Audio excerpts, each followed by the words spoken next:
December 1, 2024. Did lawmakers know the role of fossil fuels in climate change during Clean Air Act era?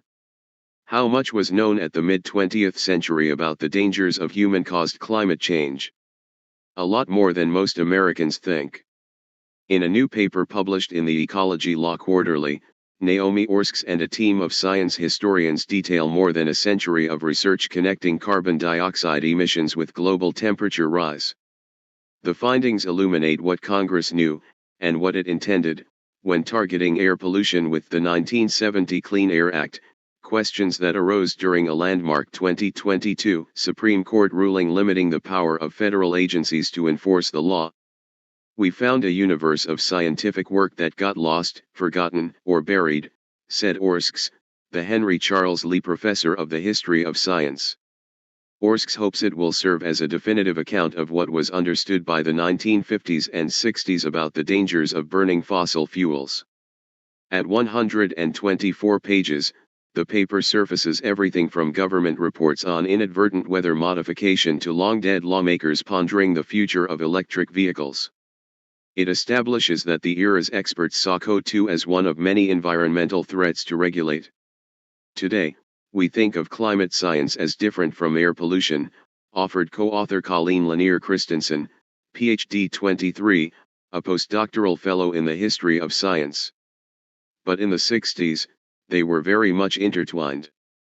Orskes started investigating the topic about 10 years ago, originally at the behest of environmental law expert Jody Freeman, the Archibald Cox Professor of Law at Harvard Law School. But the project became all the more urgent with the Supreme Court's West Virginia v. EPA decision, which restricted the agency's ability to regulate carbon emissions from power plants, a significant contributor to global warming. The majority opinion, written by Chief Justice John Roberts, relied on a practical understanding of legislative intent to find that the authors of the 1970 law would have been more direct had they meant to regulate CO2. The Supreme Court was basically posing a historical question, Lanier Christensen said. But then none of the justices actually looked historically at what Congress intended in passing the Clean Air Act. Irish physicist John Tyndall was the first to describe the heat-trapping effects of greenhouse gases circa 1859. By the late 19th century, Swedish Nobel laureate chemist Svante Arrhenius had connected atmospheric concentrations of carbon dioxide to the burning of fossil fuels. In 1896, he estimated that a doubling of atmospheric CO2 concentrations would warm the planet by 1.5 to 4.5 degrees Celsius. In the 1930s, British engineer Guy Stewart Callender started compiling data on atmospheric CO2 concentrations and global temperatures. A paper published in 1940 linked rising CO2 levels to amounts of coal and oil known to have been burned already. From there, the impact of CO2 on climate was called the Callender effect for several years. American scientists picked up the problem in the 1950s, with physicist Gilbert Plass 41 affirming that rising temperatures were connected to human activity. The New York Times covered his research in a 1953 article headlined "How Industry May Change Climate."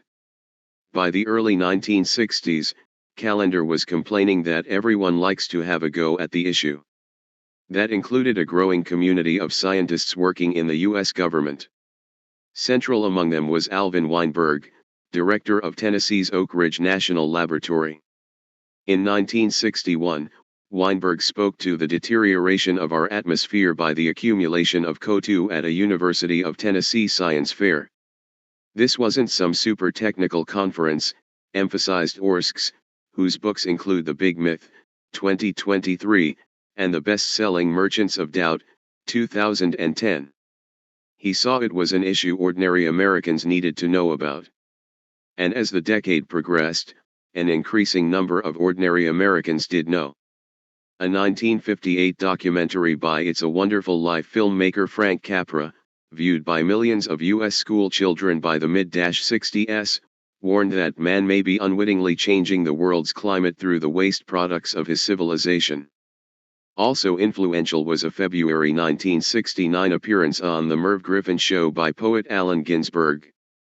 He rattled viewers by claiming that the current rate of air pollution brought about by the proliferation of automobiles and their excrement could cause the rapid buildup of heat on Earth. In response, one troubled constituent wrote to Senator Henry Scoop Jackson from Washington. The powerful lawmaker, who twice vied to become the Democratic nominee for president, forwarded the letter to physicist Lee Dubridge, science advisor to President Richard M. Nixon. Dubridge's reply to Jackson featured a detailed explanation of increasing CO2 levels and the greenhouse effect. By year's end, Dubridge would revisit these points on the NBC television show Meet the Press. Excavating this history sent the paper's co-authors to a dozen archives. What makes this challenging is that we're looking pre-1970, which was before the Environmental Protection Agency existed, Lanier Christensen explained.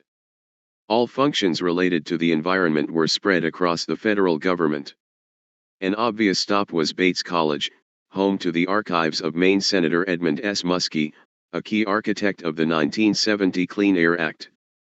You could really see how closely Senator Muskie and his office were following these issues from a 1967 report from the Secretary of Commerce called The Automobile and Air Pollution to Direct Correspondence with Scientists, Lanier Christensen observed.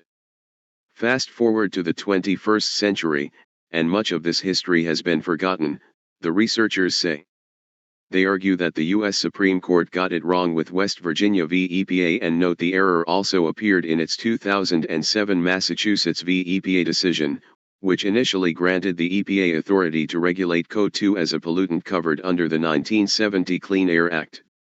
This was regarded by the court as the unanticipated consequence of an intentionally broad law, with the late Justice John Paul Stevens writing, "When Congress enacted these provisions, the study of climate change was in its infancy. When I read that line, I nearly had a heart attack," Orskes recalled. It was just so incredibly wrong. As she tells it, the researchers' near-book-length paper proves without question that CO2 was understood before 1970 as a pollutant as well as a threat to global climate. After all, Muskie introduced the Clean Air Act on the floor of the Senate by warning that unchecked air pollution would continue to threaten irreversible atmospheric and climatic changes. But the paper still tells only the first half of the story, Orskes said. A second publication, still in the works, will focus entirely on testimonies to Congress before the legislation was passed, further bolstering the co-authors' argument that lawmakers had every intention of regulating CO2.